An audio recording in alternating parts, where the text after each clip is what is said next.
Halo teman-teman, assalamualaikum warahmatullahi wabarakatuh. Jumpa lagi sama saya Fadli, tentunya masih di channel Teknologi Game Official. Oke, sebelumnya apa kabar bagi teman-teman yang menjalankan ibadah puasa? Semoga ibadah puasanya lancar sampai waktunya berbuka. Oke, di sini saya akan mereview sebuah config lagi ya dari Gcam LMC 8.4. Dan tentunya Gcam ini sangat banyak penggunanya atau usernya. Dan di video kali ini saya akan membahas sebuah Gcam atau config yang terbilang cukup mempunyai saturasi yang cukup naik ya. Jadi sangat cocok bagi teman-teman yang suka dengan warna saturasi tinggi. Oke, namun cukup aman juga digunakan untuk objek human karena warna di kulit ini masih cukup natural. Oke, sebelum kita lanjut ke reviewnya, di sini bagi teman-teman yang baru saja menemukan channel ini, jangan lupa tekan tombol like and subscribe-nya dulu, serta jangan lupa bunyikan bel notifikasinya agar teman-teman tidak ketinggalan video terbaru jika saya nanti mengupload video terbaru di channel ini. Oke, langsung saja kita masuk ke reviewnya.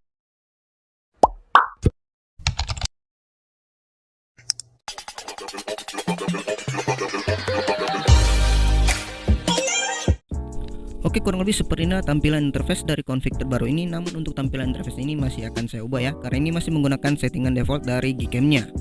Oke, karena di sini untuk cuacanya cukup cerah untuk saya review config-nya, jadi di sini saya review saja dulu config-nya. Untuk tampilan interface-nya nanti kita ubah di belakangan. Oke, seperti biasa kita ambil gambar menggunakan AOB nonaktif di rasio 4:3 terlebih dahulu, kemudian kita ambil gambar lagi menggunakan AOB aktifnya. Oke, ini dia untuk hasilnya menggunakan AOB nonaktif di rasio 4:3. Mempunyai warna yang cukup akurat dengan warna yang tajam, dan hasilnya di sini juga cukup detail. Ketajamannya tidak over ya. Jika di zoom seperti ini hasilnya pun tidak mengalami pecah pada gambar.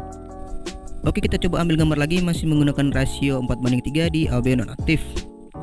Oke, di sini untuk proses ngadirnya sudah berjalan dan untuk prosesnya juga cukup cepat. Jadi kita cukup menunggu seperti biasa untuk dapat melihat hasilnya.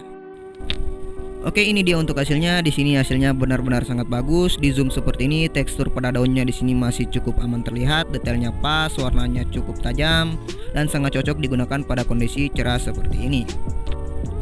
Oke, kita coba sekali lagi ya, masih menggunakan AOB nonaktif di rasio 4:3.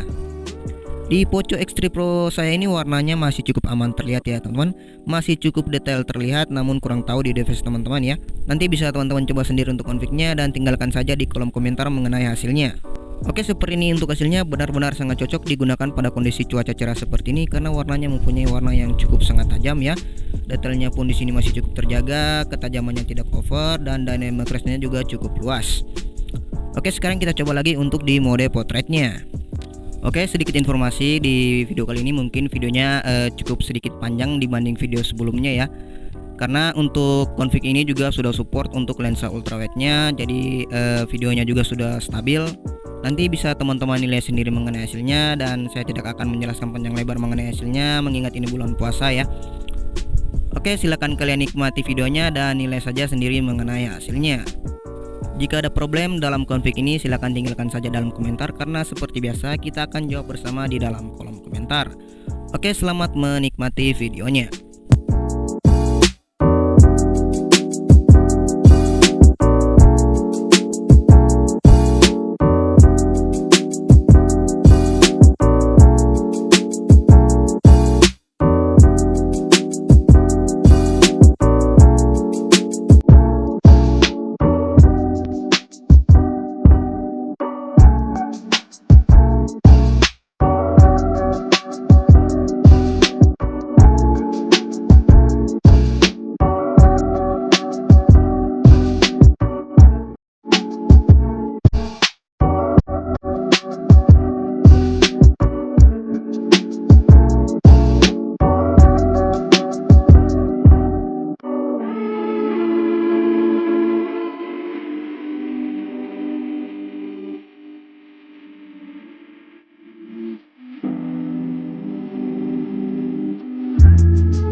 Oke, sekarang kita coba untuk mode videonya apakah berjalan dengan baik, apakah stabilisasinya cukup berjalan dengan baik di Poco X3 Pro yang saya pegang saat ini. Jadi teman-teman nilai saja untuk hasilnya ya. Oke, di sini kita rekam di 1080p 30 fps. Ya. Ini benar-benar sangat-sangat stabil ya, teman. Hampir mirip dengan Poco X3 NFC, namun jika menggunakan config dari Poco X3 NFC terkadang di device saya itu hasilnya pasti akan langsung for loss karena beberapa settingannya ada yang berlawanan ya. Jadi teman-teman cukup menyesuaikan saja beberapa settingan yang ada di dalam Gcam-nya.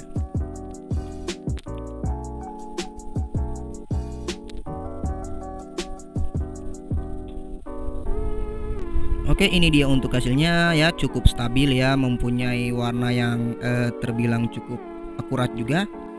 Fokusnya juga cepat dan hasil videonya juga cukup tajam. Detailnya di sini masih cukup aman ya, dan kestabilisasiannya di sini sangat stabil teman-teman ya. Oke, sekarang kita coba ambil videonya di lensa ultrawide-nya ya. Masih menggunakan resolusi 1080p 30 fps. Oke, jika di dalam previewnya ini hasilnya cukup stabil ya. Cukup stabil dibandingkan tadi pada saat menggunakan kamera utamanya. Oke, ini benar-benar sangat stabil ya teman, dan warnanya juga di sini masih cukup akurat ya.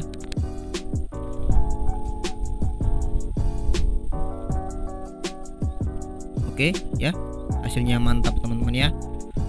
Di sini benar-benar sangat bagus. Stabilisasinya ini sangat stabil di mode ultrawide-nya. Oke, ini dia untuk hasilnya ya. Bisa teman-teman lihat di sini. Hasilnya benar-benar sangat stabil ya. Ini saya rekam hanya menggunakan tangan saja ya, tanpa bantuan gimbal atau alat stabilisasi lainnya. Ini hasilnya benar-benar sangat stabil ya, teman. Jadi di Poco X3 Pro ini hasilnya juga cukup stabil untuk lensa ultrawide-nya. Oke, cukup sekian dulu untuk review config kali ini. Bagaimana untuk hasilnya, cukup bagus bukan? Bagi teman-teman yang suka dengan config-nya, silahkan download saja untuk config-nya. Linknya ada di deskripsi video ini. Oke, sampai jumpa di video selanjutnya. Assalamualaikum warahmatullahi wabarakatuh.